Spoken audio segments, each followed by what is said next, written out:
Hello friends, आज की इस वीडियो में हम लोग देखेंगे रीजनिंग का एक इंपॉर्टेंट चैप्टर जिसका नाम है डाइस यानी पासा। पासा से तीन तरीके के प्रश्न पूछे जाते हैं।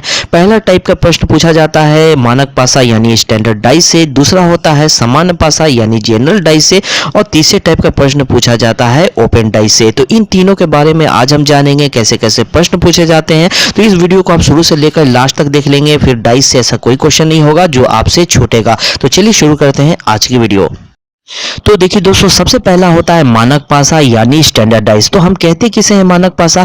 यदि किसी पासे के दो विपरीत सतहों का योग 7 के बराबर हो तो वो मानक पासा होगा। दो विपरीत सतह यानी दो अपोजिट साइड का अगर अंकों का योग 7 के बराबर होता है तो वो होता है मानक पासा। इसका पहचान क्या है, कैसे आप पहचानेंगे इसे? देखिए, यदि किसी पासे की किसी दो निकटतम सतहों का योग 7 के बराबर ना हो तो वह मानक पासा होगा। जैसे आपके सामने एक पासा दिख रहा है, ठीक है, इसकी निकटतम, इसके नजदीक जो आपको तीन साइड दिख रहे हैं, कोई भी दो साइड का योग अगर 7 के बराबर नहीं है तो वो क्या होगा? वो मानक पासा यानी स्टैंडर्ड डाइस होगा। ठीक है, इसका यह पहचान है कि आप दो अंकों को जोड़ के देख लें, अगर 7 नहीं हो रहा है तो वो होगा मानक पासा। ठीक है, और अगर क्वेश्चन में आपसे पूछा जाए कि एक के विपरीत यानी दो विपरीत सतहों का योग क्या होता है, इसमें 7 होता है। अगर आपसे पूछा जाए कि एक के अपोजिट कौन होगा तो एक के अपोजिट क्या होगा? जोड़ के आपको 7 लाना है, एक के अपोजिट 6 होगा, इन दोनों को जोड़ के 7 आ रहा है। ठीक है, तो 3 के अपोजिट पूछा जाए तो 3 के अपोजिट होगा 4, और 5 के अपोजिट अगर पूछा जाए तो 5 के विपरीत होगा 2। ठीक है, तो ये तो था स्टैंडर्ड डाइस मानक पासा। इससे तो हालांकि क्वेश्चन कम पूछे जाते हैं, लेकिन अगर पूछे जाएंगे तो आप अब आसानी से इसे सॉल्व कर सकते हैं।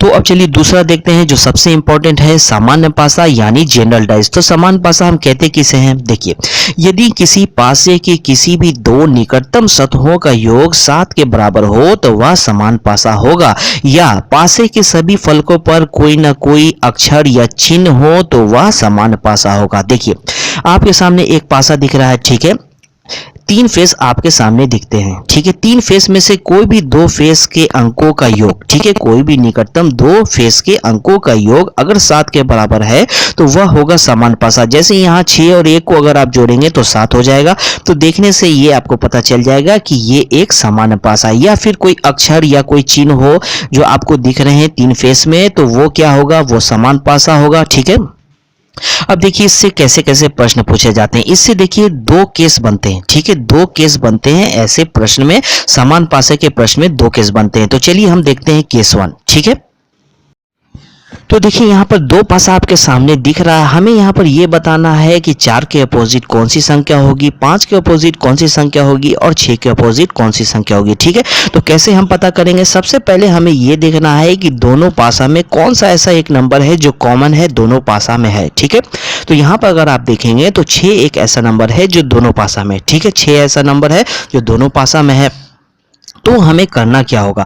हमें करना यह है कि इसी 6 से हम घूमेंगे क्लॉकवाइज। ठीक है, हमें क्लॉकवाइज घूमना है, यानी कि 6 से हम शुरुआत करेंगे। 6 के बाद कौन सी संख्या आएगी? अगर ऐसे हम घूमेंगे तो 4 आएगा, 4 के बाद 5 आएगा, तो हम यहाँ पर लिख लेंगे 6, 4 और 5। ठीक है, उसके बाद दूसरे पासे में हम आएंगे, यहाँ भी हम 6 से क्लॉकवाइज घूमेंगे। तो यहाँ से अगर हम इस तरह से घूमेंगे तो 6 के बाद 1 आएगा, 1 के बाद 3 आएगा। ठीक है, तो इसके नीचे जस्ट हम लिख देंगे 6, 1 और 3। ठीक है, तो यहां पर हमें ऐसे करने से क्या मिला कि 4 के अपोजिट है 1 और 5 के अपोजिट है 3। ठीक है, दो संख्या तो हमें पता चल गया कि 4 के अपोजिट 1 होगा और 5 के अपोजिट 3 होगा।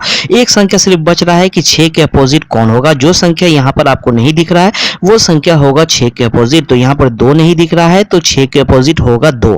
ठीक है, ये तो था केस 1। अब चलिए केस 2 देखते हैं। तो देखिए यहाँ पर भी दो पासा आपके सामने है केस 2 में। ठीक है, ऐसी भी परिस्थिति उत्पन्न हो जाती है जिसमें दोनों पासा में दो अंक समान आ जाए। ठीक है, जैसे यहाँ पर दो अंक आपको कॉमन दिख रहा होगा, यहाँ भी 1 है और यहाँ भी 1 है, यहाँ भी 3 है और यहाँ भी 3 है, और हमें अपोजिट बताना है। तो हम कैसे अपोजिट बताएंगे? तो सबसे पहला अपोजिट आप यहाँ पर ये बता सकते हैं, यहाँ भी एक 3 है, यहाँ भी एक 3 है, इसमें से अलग है 2 और इसमें अलग हो रहा है 5, यानी 2 का अपोजिट तो 5 है, ये हम बता सकते हैं। ठीक है, और 1 और 3 का अपोजिट हो जाएगा 4 और 6। जो इन दोनों पासा में जो नंबर 2 नहीं है तो 1 और 3 का अपोजिट क्या हो जाएगा? 4 या 6 में से कोई होगा। ठीक है, तो देखिए बस यही दो केस से समान पासा के सारे प्रश्न सॉल्व हो जाते हैं। तो अब चलिए अब हम तीसरा देखते हैं, ओपन डाइस। तो देखिए यहाँ पर ओपन डाइस में किसी भी पासे को खोलने पर निम्नलिखित मुख्य चार स्थिति प्राप्त हो सकता है। ठीक है, ये जो आपके सामने चार पासा दिख रहा है ओपन डाइस का, किसी भी पासे को अगर आप खोलेंगे तो इन चार तरीके से वो पासा खुल सकता है। ठीक है, तो यहाँ पर अगर हम कहें कि इस बॉक्स में जो भी नंबर होगा तो इसका अपोजिट कौन होगा, इसका अपोजिट होगा ये बॉक्स में जो नंबर होगा, एक बॉक्स हमें छोड़ कर लेना है। ठीक है, इस तरह से अगर हम इस बॉक्स पे जो नंबर होगा, ठीक है, इसका अपोजिट कौन सा नंबर होगा, जो इस बॉक्स में होगा। ठीक है, और इसका अपोजिट कौन होगा, जो इस बॉक्स में है उसका अपोजिट ये होगा। ठीक है, उसी तरह से अगर हम दूसरे में आ जाएं तो इसका अपोजिट कौन होगा, इस बॉक्स में जो नंबर होगा इसका अपोजिट इस बॉक्स वाला नंबर होगा, और इसका अपोजिट ये होगा, और इसका अपोजिट ये हो जाएगा। ठीक है, उसी तरह से इस तीसरे में इस बॉक्स का अपोजिट हो जाएगा ये बॉक्स वाला नंबर। ठीक है, और इसका अपोजिट ये हो जाएगा, और इसका अपोजिट ये होगा। ठीक है, समझ रहे हैं बात को आप। और उसके बाद अगर हम इस चौथे में आ जाएं तो इस बॉक्स का अपोजिट ये होगा, इसका अपोजिट ये होगा, और इसका अपोजिट ये हो जाएगा। चलिए तो अब हम क्वेश्चन देखते हैं। तो पहला क्वेश्चन आपके सामने है, यहाँ पर देखें, यहाँ पर हमें ये देखना है कि 1 का, 2 का और 3 का, इन सभी संख्याओं का अपोजिट कौन सा नंबर होगा। देखिए सबसे पहले आप देखें 2 का अपोजिट कौन होगा, 2 का अपोजिट कौन होगा, 2 का अपोजिट होगा 4। ठीक है, एक बॉक्स हमें छोड़कर लेना है, 2 का अपोजिट 4 होगा। उसी तरह से 3 का अगर अपोजिट हमें देखना हो तो 3 का अपोजिट होगा 6। ठीक है, 3 का अपोजिट 6 हो गया। अब यहाँ पर बच रहा 5 और 1, यानी कि 1 का अपोजिट 5 है, 5 का अपोजिट 1 है। ठीक है, तो अब चलिए दूसरा क्वेश्चन देखते हैं। यहाँ दूसरे क्वेश्चन में कहा जा रहा है, ये जो ओपन डाइस आपको दिख रहा है, ठीक है, इसे अगर फोल्ड कर कर पासा बनाया जाए तो किस तरह से ये हमें दिखेगा, जिसके लिए 4 ऑप्शन दिया हुआ है। कहा जा रहा है कि इन 4 ऑप्शन में से ये फोल्ड कर कर कौन सा ऐसा ऑप्शन है जिस तरह से ये दिखेगा। ठीक है, तो इसे सॉल्व करने के लिए सबसे पहले हमें क्या करना है, हमें देखना है कौन से नंबर के अपोजिट कौन सा नंबर है। जैसे यहाँ पर 4 के अपोजिट 6 है, ठीक है, और 1 के अपोजिट 3 है, और 5 के अपोजिट 2 है। ठीक है, तो यहाँ पर आप देख लें कि 4 के अपोजिट अगर 6 है तो 4 और 6 दोनों एक साथ नहीं दिख सकता है। ठीक है, और 1 और 3 एक साथ नहीं दिख सकता है, और 5 और 2 एक साथ नहीं दिख सकता है। ठीक है, नहीं दिख सकता है। तो यहाँ पर आप पहले ऑप्शन में अगर देखें तो यहाँ पर क्या हमें दिख रहा है, 1 और 3 साथ में दिख रहा है, जबकि ये दोनों तो अपोजिट है, ये दोनों साथ में निकटतम नहीं दिख सकता है, तो ये ऑप्शन हमारा गलत होगा। ठीक है,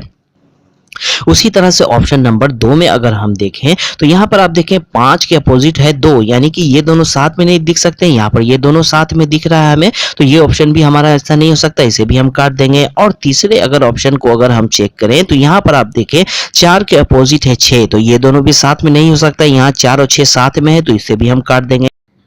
तो अब देखिए ऑप्शन नंबर 4 में, ऑप्शन नंबर 4 में 1 है, तो 1 के अपोजिट यहाँ पर 3 है, तो देखिए इन दोनों संख्या में से 3 नहीं है यहाँ पर। ठीक है, और दूसरा संख्या है 4, 4 के अपोजिट 6 है, तो 6 भी यहाँ पर नहीं है, और यहाँ पर तीसरा संख्या है 5, 5 के अपोजिट 2 है, तो 2 भी यहाँ पर नहीं है, यानी ऑप्शन नंबर 4 होगा हमारा इस क्वेश्चन का आंसर। ठीक है, अब चलिए एक और एग्जाम्पल देख लेते हैं। तो यहाँ पर जैसे ओपन डाइस एक और आपके सामने दिख रहा है, जहाँ पर अल्फाबेट आपको दिया हुआ है, अगर इस ओपन डाइस को फोल्ड कर कर डाइस बनाए जाए तो किस तरह का डाइस बनेगा। ठीक है, तो यहाँ पर सबसे पहले हम देख लेते हैं कौन सा ऐसा लेटर है जिसके अपोजिट है। तो यहाँ पर डी के अपोजिट कौन है, डी के अपोजिट होगा एफ, ए के अपोजिट होगा सी, और ई के अपोजिट होगा बी। ठीक है, यानी हमें ये देखना है डी और एफ साथ में नहीं आना चाहिए, ए और सी साथ में नहीं आए, और ई और बी साथ में नहीं आए। तो यहाँ पर पहले ऑप्शन को अगर हम चेक करेंगे, पहले ऑप्शन को अगर हम चेक करेंगे तो यहाँ पर आप देखें ए और सी एक दूसरे के अपोजिट है, तो ये दोनों साथ नहीं हो सकते हैं, तो यहाँ पर तो साथ में है ए और सी, तो इसे हम काट देंगे, ये ऑप्शन हमारा गलत है। ठीक है,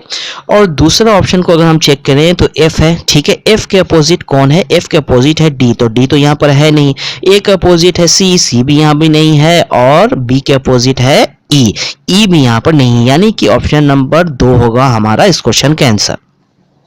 तो अब चलिए एक और लास्ट एग्जांपल देख लेते हैं, ये भी काफी इंपॉर्टेंट है ओपन डाइस के लिए। ऐसे भी प्रश्न आपसे पूछे जा सकते हैं। अगर इस तरह का डाइस हो तो आप क्या करेंगे, देखिए यहाँ पर सबसे पहले हम देखते हैं कौन सी संख्या किसके अपोजिट है। तो यहाँ पर आप देख लें 2 के अपोजिट हो जाएगा 4, 3 के अपोजिट हो जाएगा 1। ठीक है, एक संख्या यहाँ पर बच रहा है बीच वाला संख्या। ठीक है, इसका अपोजिट कौन सा संख्या होगा, इस 5 का अपोजिट क्या होगा, जो ये कॉर्नर पर ये जो 4 चिन्ह आपको दिख रहे हैं, यहाँ माइनस का साइन दिख रहा है, यहाँ आपको प्लस का साइन दिख रहा है, यहाँ गुने का, और यहाँ डिवाइड का साइन दिख रहा है। ठीक है, इसे जब हम मोड़कर एक पासा बनाएंगे तो ये चारों कोना आपस में मिल जाएगा, जो कुछ इस तरह का दिखेगा। ठीक है, इस तरह का दिखेगा, तो 5 के अपोजिट ये हो जाएगा। ठीक है, तो देखिए दोस्तों, यहाँ पर हमने सारे टाइप के प्रश्नों को देख लिया है। अब इसके नेक्स्ट पार्ट में हम कुछ प्रश्नों का यहाँ पर सेट को सॉल्व करेंगे, जिसमें सिर्फ प्रश्न होंगे और उसे हम लोग सॉल्व करेंगे। तो उम्मीद है दोस्तों ये वीडियो आपको काफी पसंद आया होगा, तो वीडियो पर लाइक जरूर कर दें और अगर इस चैनल पे आप नए हैं तो चैनल को सब्सक्राइब जरूर कर लें। Okay, thank you.